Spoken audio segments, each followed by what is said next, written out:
The War Across the Water, or the Worthless War, was a 1,000-year war between the Starks and the Arryns.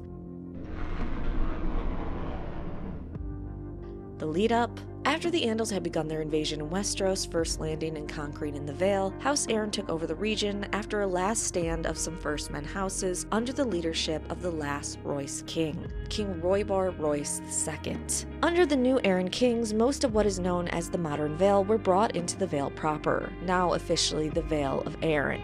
That was except for the Three Sisters. The Three Sisters consist of 3 islands that sit in the Bight, water that had the Stark territory to the north and the Vale to the south. These islands are named Sweet Sister, Long Sister, and Little Sister, and let me tell you, they are a wild bunch. For thousands of years, the islands had reavers, pirates, savage kings, and was known basically as a party island, if your idea of party is most likely being robbed and or murdered. Letting them go for a little bit was okay, until House Stark, and therefore the North, finally decided, hey, no, this actually isn't okay. Not only was the North tired of islands interrupting their trade, but they didn't appreciate the enslavement of their people. The Starks decided if they controlled the Three Sisters, not only could they put a stop to all of that, but they'd also control the Bight itself, which, would give them more power and a better buffer against the Vale. Thus began what was known as, and I really hate that we can't say this word on YouTube, it's ridiculous, the R word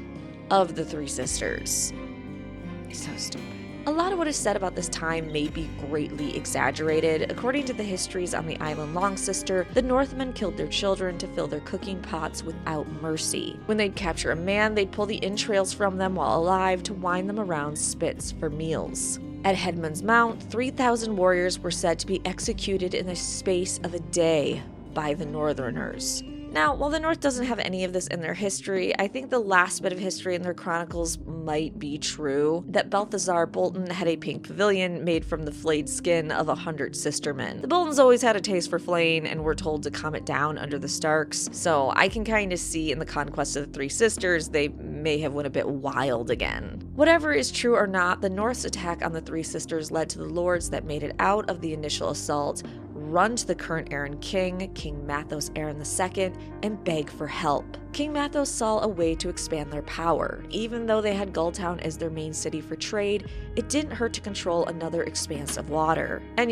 calm the islands with their slaving and reaving, which also affected the Vale. But in turn, the Sistermen were now part of the Vale, and under the control of any and all Arryn kings. Interestingly, King Mathos' wife asked him if it was wise to get their people involved, to which he replied, "I'd sooner have a pirate than a wolf for my neighbor." So began what would be dubbed as the War Across the Water, also later known as the Worthless War. King Arryn went with 100 warships to Sisterton to begin the battle, and while he died fighting, his sons decided to carry on the war. For 1,000 years, Winterfell and the Eyrie fought for control of these islands. And who controlled it went back and forth. Anytime it looked like it might be under stable leadership, once more the conflict would just explode. Dozens of leaders held the islands, but it also expanded beyond the islands. The North attacked the Fingers 3 times, which caused the Arryns to send a fleet up the White Knife to burn the Wolf's Den, which in turn caused the Starks to attack Gulltown and burn hundreds of ships